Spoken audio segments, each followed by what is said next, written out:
Hey everyone. Please support what I do to help keep Greyhawk alive by subscribing to the channel. Also, please consider becoming a channel member to get early access to videos, exclusive live chats, quarterly adventure modules, and more. Thanks, and enjoy the show. So I thought it'd be fun to talk about the Yeomanry, and that's what we're going to do today on Greyhawk Ragnar.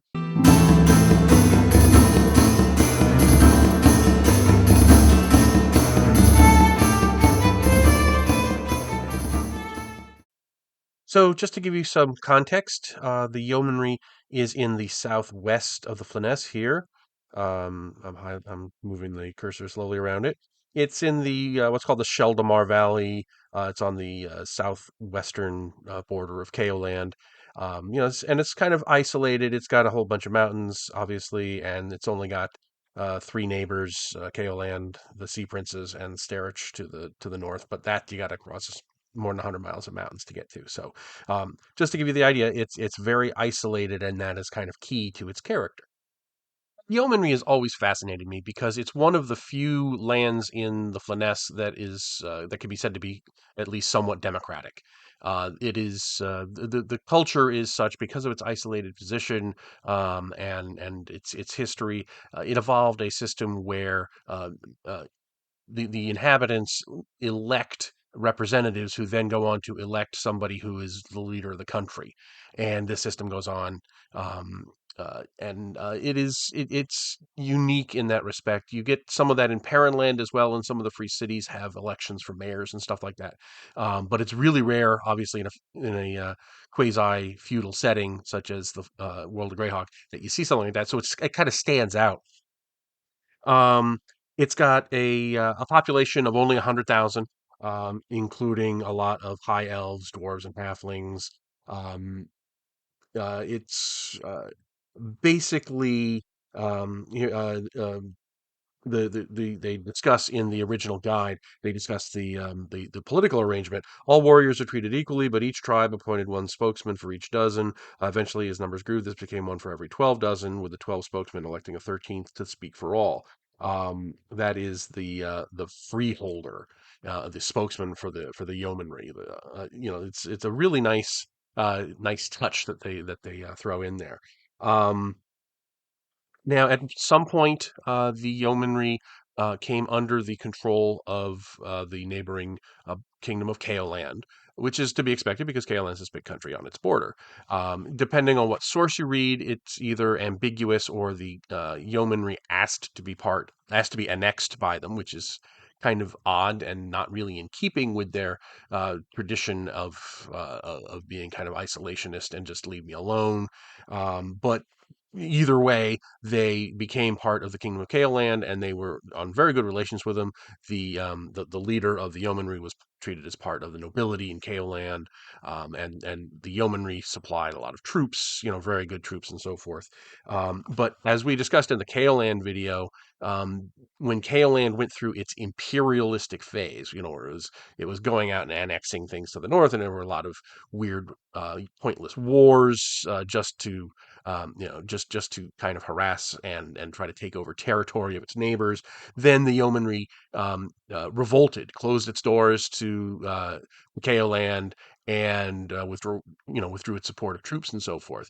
And eventually, when Kaoland came back to normal, the yeomanry retained its independence, but is now back on friendly terms. So there's trade, and they even supply troops here and there. So they're back on good neighbor relations. Um, and Da-da-da-da. The soldiers of the yeomanry are mostly spearmen and crossbowmen, and the mountaineers provide heavy pole-armed troops and light slingers. Elvish spear and bow units, dwarvish mailed foot, and halfling light troops are brought to the field when the army of the yeomanry sallies forth. I love those Gygaxianisms in the writing there. Now, when we turn to From the Ashes, which is the other big um, mainstream Greyhawk gazetteer that came out. They add a little detail to this. Um, uh, Mostly the text is the same, but they add a few things here and there. Despite its wealth and strength, the Yeomanry does not seek political muscle in the Flanaess.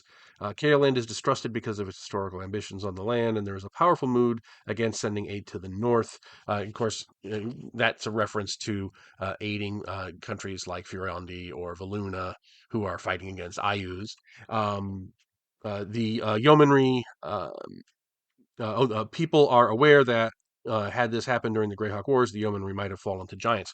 Because remember, this is just south of all those nations, Joff and so forth, where we have these giant invasions. That's what we saw at the beginning of the G series of modules, and also was carried forth in Against the Giants. And so forth. So you get this history of these successive waves of giant attacks against the western Sheldamar Valley, and the Yeomanry, although it's been very successful in beating them away, is very cognizant of the fact that it's only one lost battle away from being conquered by giants. So it's very conservative in where it gives out its troops. And then it goes in. The Yeomanry extends support directly only to the demi-humans in the hills and mountains around its borders, and then it gives the troop types again. So it's I love the fact, because of my wargaming roots, I like the idea that they give the details about the different troop types and so forth. It's a very Gygaxian, very wargamey kind of thing. Um, and then we come to later on. It didn't really have much of an impact in the wars because of its isolated position. That's what we saw just now. And when we get to the Living Greyhawk Gazetteer, which of course is its own kind of uh, adjacent parallel universe, then it adds in a whole bunch of detail about the history. It tries to bring in the Lich from module D1, Descent into the depths of the earth. It tries to bring that Asperities in as a former warlord who they overthrew, and it just adds all kinds of just I don't like the those kinds of additions to something where it kind of tries to fill in too many of the cracks and make too many linkages where they don't need to exist. But anyway, um, so we get this impression of the Yeomanry as this um, isolationist, almost libertarian kind of enclave where they maintain a very strong military, but they only keep it to keep other people out so that they can live their own lives without being the target of Kaoland trying to take over their country, or the sea princes kind of trying to get slaves and so forth.